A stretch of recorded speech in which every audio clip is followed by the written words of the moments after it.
The Rainmaker Multiplier On-Demand series is brought to you by Clarity to Prosperity, a financial training, coaching, and IP development organization led by financial advisors, coaches, and business leaders committed to taking a holistic approach to advising. To learn more about our organization and upcoming training opportunities for financial professionals, visit claritytoprosperity.com. Welcome, everybody. This is Jason Smith, and welcome to the Rainmaker Multiplier podcast. Today, I have my good friend, Richard James. So I'm over here in Ohio. He's over in Michigan, but we're actually good friends, even though college football would say we're not supposed to be. How you doing, Richard? Great. Yourself? Awesome. So Richard is... he's a rock star. He's a fellow $100 million club member with myself, my practice, J.L. Smith, and really done some great innovative things. He's the founder of Financial Services of America. So holistic planning financial services practice that is just crushing it, doing a lot of business.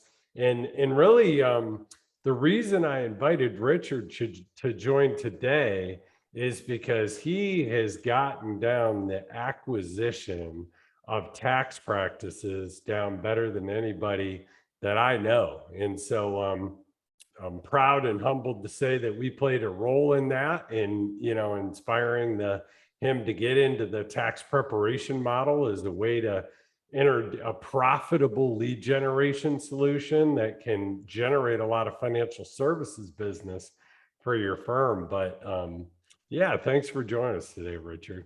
Thank you for inviting me. I look forward to it. Yeah, and let's Richard, let's talk about, you have I think you still own the nonprofit organization, right? Yes, sir. Yeah, which was a huge part of how you were getting in front of people and using a call center to get your financial advisors. And Richard, you have how many lead financial advisors, and then you have support advisors helping them too. Like, just give everybody a little bit of an idea what your team looks like. We have what we call the mastermind. That's made of 9 head lead provider agents or advisors. They are been all with me for over 15, all the way up to 32 years. And they probably do about 80% of all the business that's generated in our firm. Then we have what we call the junior agents, who take care of our process of servicing the lower end clients. As you know, you introduced me to Pareto program, and so we followed that and graded our company clients from AAA down to D. And so the D and C clients are now being serviced. And then we have put together teams. So there's what you call a hunter and I call a hunter, out looking for clients. Then a person who will put the case together, and then we have the person who's a rainmaker that go out and earn the right to represent the client. So we have really 2 different paths inside the organization, and they get to choose which path they want to build and follow. And so it's paid really great dividends. Excellent. And your nonprofit, Richard, was generating a lot of opportunities, I know, and it was, you had a call center calling the nonprofit. It was a way to basically get in the door, as well as, I believe, the P&C agency of building the relationships and then be able to introduce financial services. And then we had been doing that for years through the Medicare division, through the tax division. So we had some commonalities when we first met. Like, you were doing it one way, through the nonprofit and through the home and auto. We were doing it through the tax practice and the Medicare. And then ultimately the call centers, you kind of experienced a little of those drying up a little, right? The opportunities, because do not call list. Yeah, we had one time almost 4 million people on our call list. And each 2 years we'd buy a new call list. And here in Michigan, it got down to a little less than 600,000. And so before the world changed, the pandemic came, that year we did 1.2 million phone calls out to the consumer. So we had a pretty elaborate process to generate activity for our sales force through the call center to generate opportunities for our financial planners. And now, though, Richard, let's talk about the present, and let's specifically talk about the tax practice. We could have a whole nother conversation about the Medicare business. Yeah. And maybe we will do another podcast there. That's how I cut my teeth, actually, believe it or not, knocking doors selling Medicare supplement home health care policies. And then I figured, hey, there's more money and this is more fun to sell life insurance and annuities. And then I would bring in MedSup agents that I would deliver their policies and then sell annuities and life insurance. And so there's a whole nother story there. But let's talk about the tax practice, right? And actually, Richard, how did you start? Didn't you start out on the insurance side too? Yeah, I started, it was called a debit agent. Most people don't even know what that is. Wow, yeah. We went out and collected premiums on a weekly or monthly basis from your clients. You got to pay the percentage of the revenue you collected. So yeah, that's I'm older than you, my friend. That's fantastic. So, all right. So anyway, I keep zooming back to the past now. So let's go to the present. So tax practices, how many have you bought now so far, and over what period of time? Well, we built our own tax practice through the years, right? So we had a little over 11,000 tax returns we were doing as an organization. That was just servicing our existing client base, just another way to capture and make sure they would stay with us. But I went to an actuary meeting and a individual made a statement that I heard. He said, buy the firms that have the clients that you want. And when I heard that, I thought, well, how simple can that be, right? So I always looked around and said, okay, what was the best relationships people had? And if you ask most people, the relationship that's one of the more important ones, in fact, probably the one they have the most trust with, is with their CPA. So it naturally indicated that I should go down that path and look at purchasing those. So starting 3 years ago, we started to go and look at and learn how to build a team of people to find a firm for us, to then purchase the firm and then bring that firm into our processes. We've purchased 7 firms in the last 3 years. Last year, though, we purchased and acquired 7,000 new clients through the tax program last year alone. Wow. And so when acquiring a firm, what do you look for? What are the factors or that help you decide whether you should or shouldn't? Some simple fundamentals, obviously, making sure the company that you're purchasing is a profitable entity, right? So my goal when I purchase it is that I put down 20%. The person who owns the firm, they get financed 20%, and I borrow 60% from a bank. So everyone is involved in it and they're committed. I purchased ones that the owner is going to stay with me for at least 2 years, because that math means I get to pay the loans off in that 2-year period. And so there's no financial risk to me or to my company by purchasing their firm. And what you find out, most accountants want to still be doing work with their clients. They just don't want to do the business any longer. And if that was the perfect niche for me, I'm a businessman, I could run the business. I don't want to meet with clients. So it was a perfect match for both of us. Then internally, though, I'm looking for something that's about a 60-40 split. 60% of his personal returns and 40% of the revenue is coming from trust returns or corporate returns. So when I hire the person who's going to replace the current owner, there's a revenue stream all year long and keep them busy all year inside the organization. So those would be the major things that I look for when I look at purchasing an accounting firm. Excellent. And then, Richard, how do you come up with a multiple on the gross revenue, or is that how you do it? And the gross revenue, yeah. And what is really unique here in Michigan, and I'm only going to speak for Michigan, it is a very consistent number. It's between 1.25 and 1.5 is what they ask for. And what was unique and what I experienced so far is I've never, ever been the highest bidder. They came and did service and wanted to do business with someone that was going to take care of their clients. They were not motivated by just a capital loan.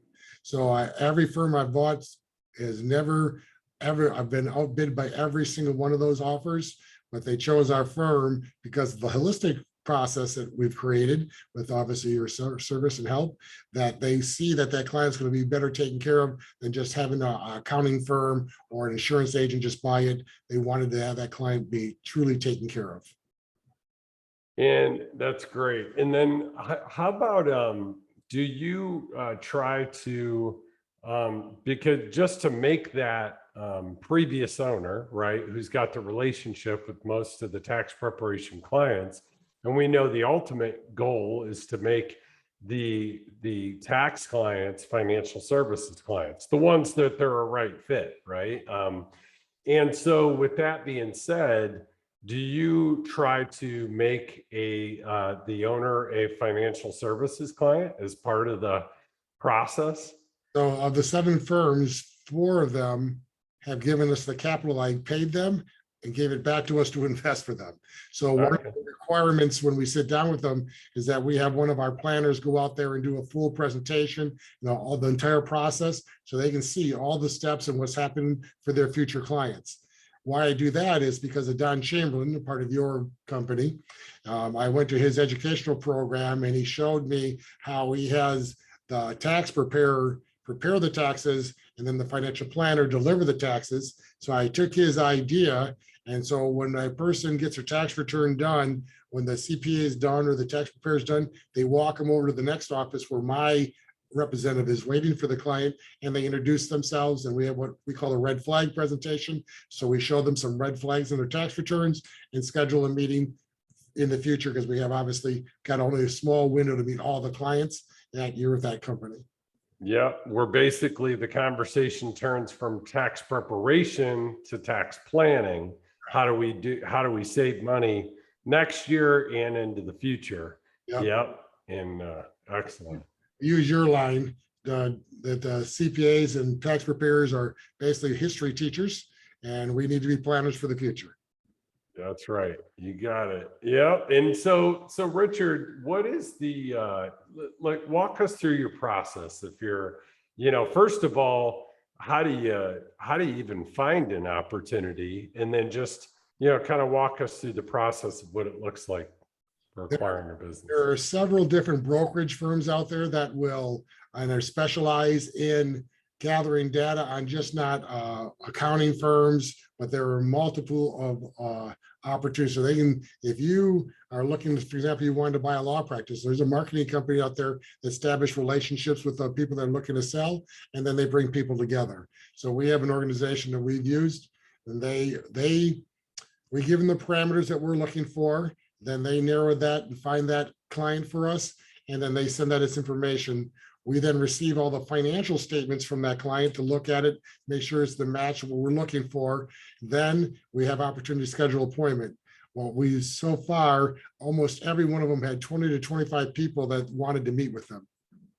So we created a package that we sent out to the client, the potential client, the seller of the accounting firm, on our services and our philosophy and our processes. I think that's what gets us the first appointment, because nobody else sent them a true package.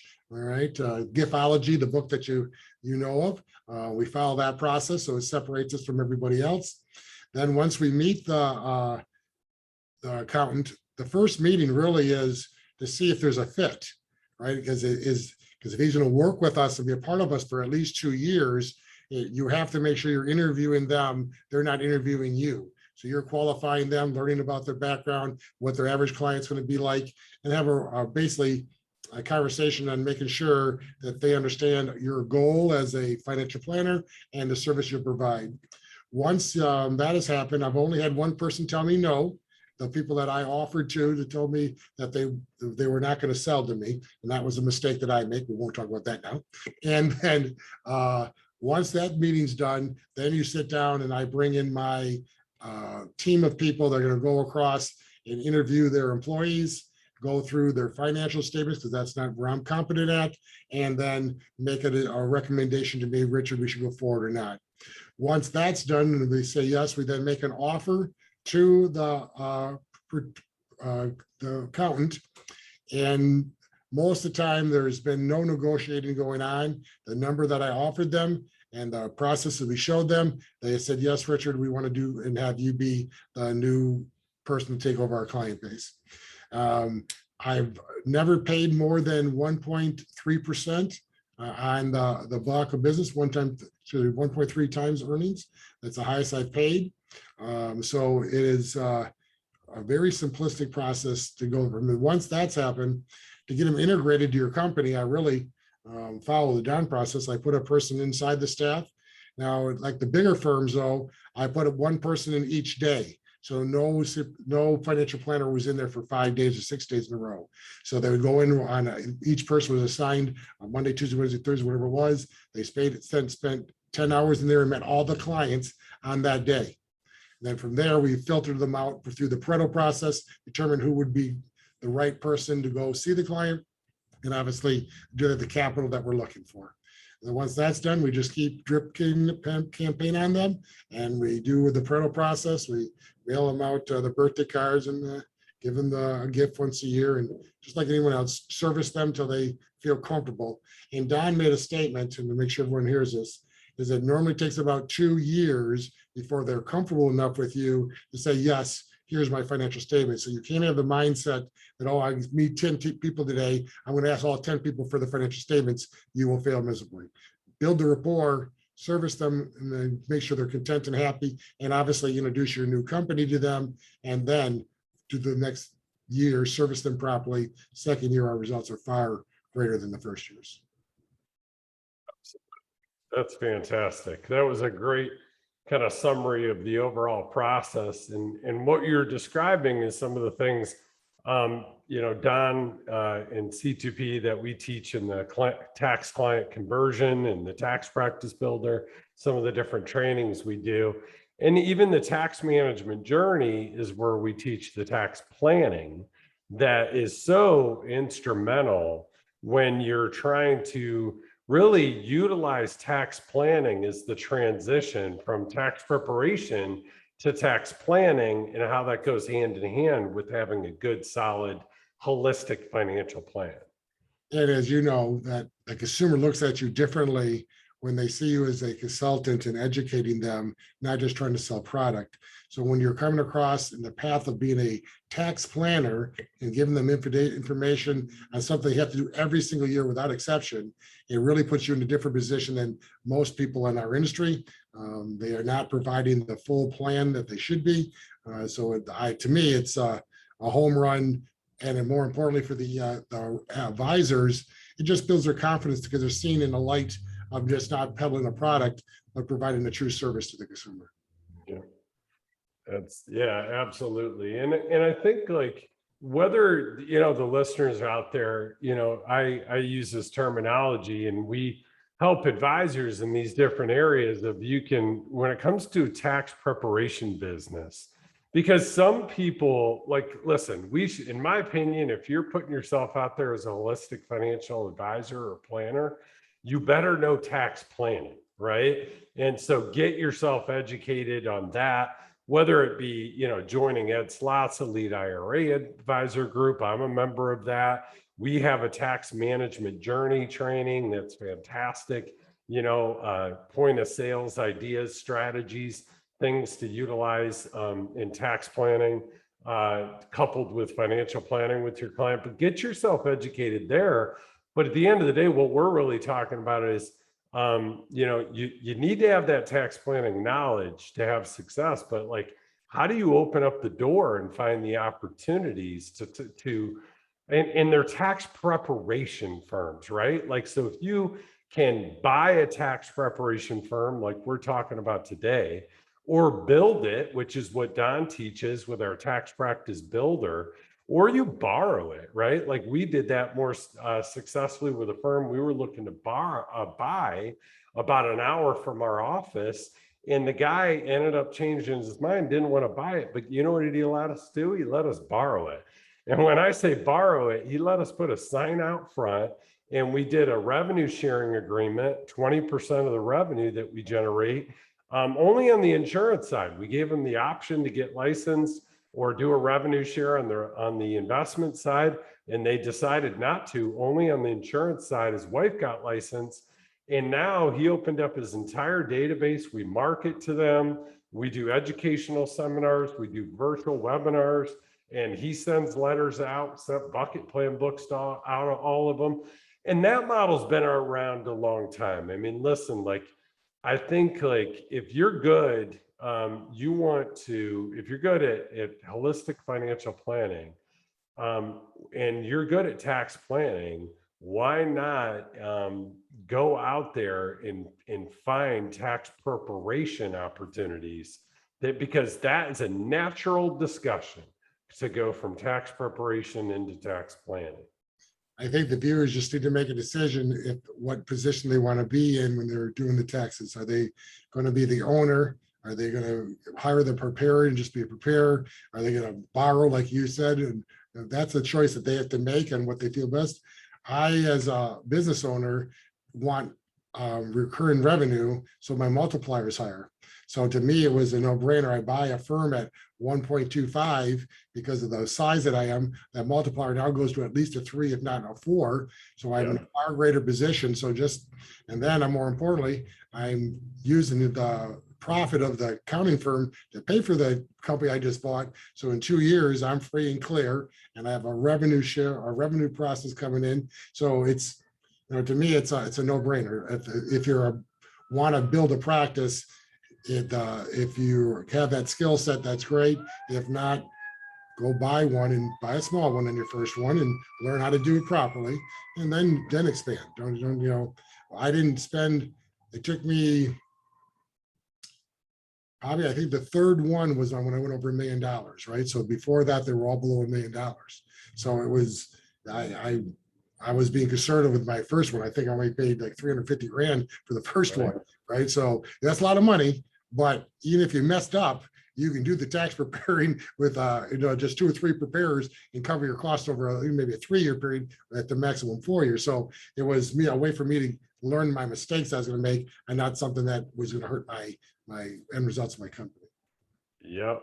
And you know what too, Richard, like you were a good example where you built it first. You built a firm and then you went out and bought firms. And I think that that's an important piece of it too, is that, you had some of that kind of tribal knowledge on your team, and to back up in case things don't work out. So, I think I've heard of different people that have gone down this route, and they don't have the backups to do the tax preparation if something goes sideways with 1 or 2 human beings. So, I mean, that's definitely something you gotta, keep an eye out for. Well, because here in Michigan, it's almost impossible to hire anybody. So we cut back on our purchasing this year, because our goal was to get 4. We only purchased 2, is because you just can't build a system and without knowing that for sure that you'll be able to hire someone. So you need to make sure that you are looking long-term in this when you're going to purchase one, especially 2 years sounds long. 2 years is a very short period of time to get to a person to replace someone who's been there for 30 or 35 years with these clients, right? So it's your job to make sure you're looking long-term with that process.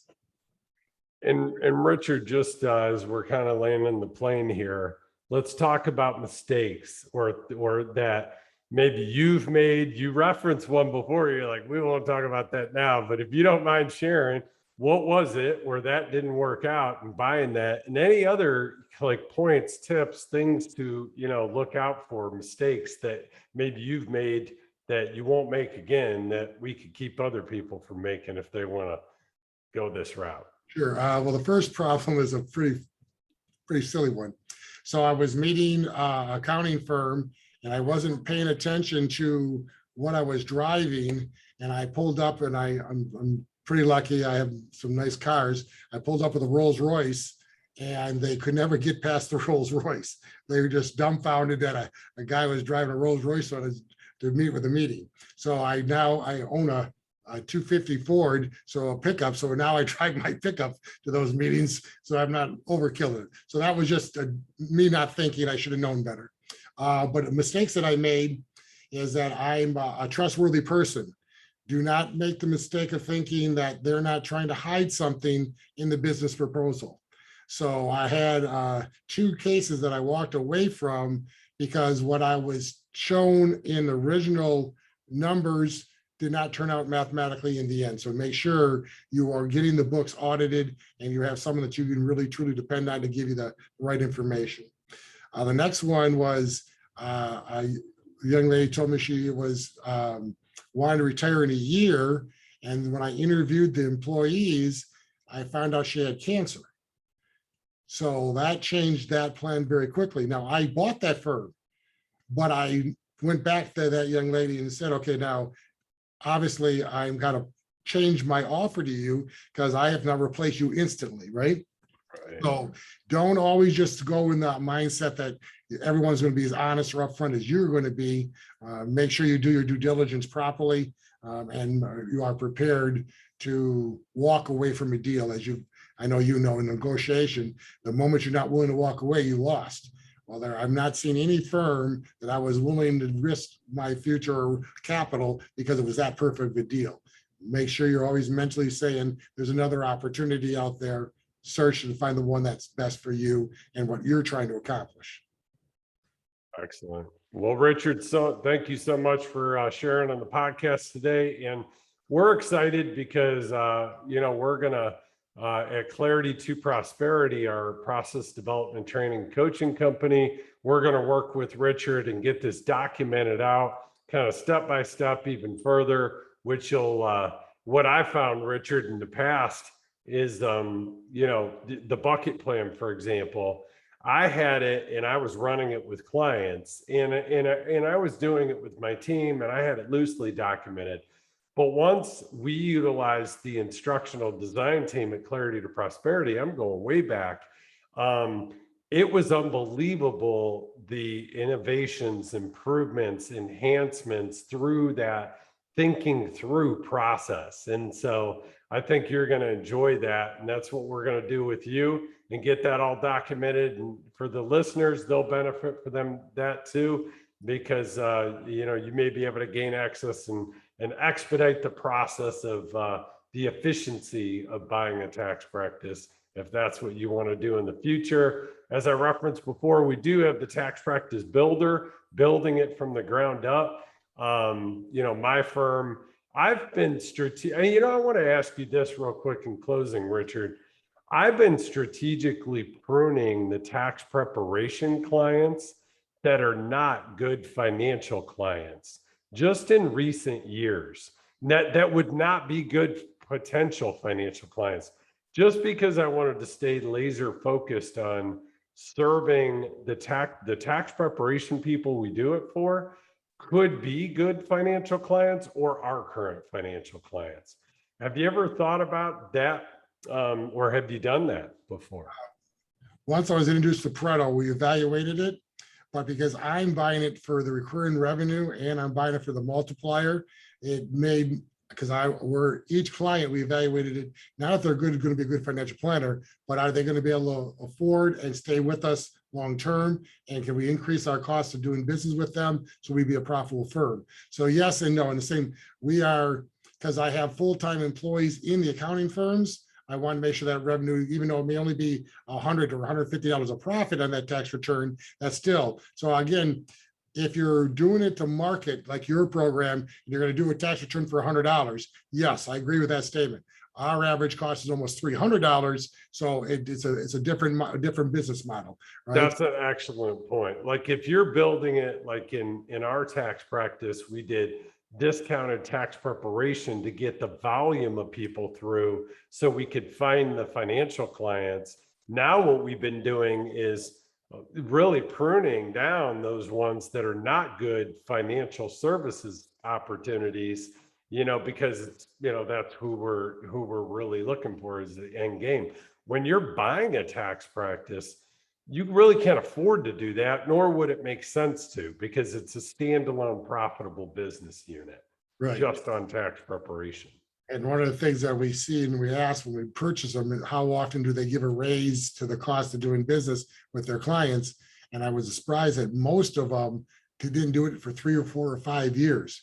That's the firm that I don't want. If the clients are not used to getting 6 or 7% increase, that means every year I'm going to decrease my profit value. So it was one of the important questions we asked: what is your procedures on a raise to do a tax return? If they say they don't have a plan, odds are they may not be the one you want to look at.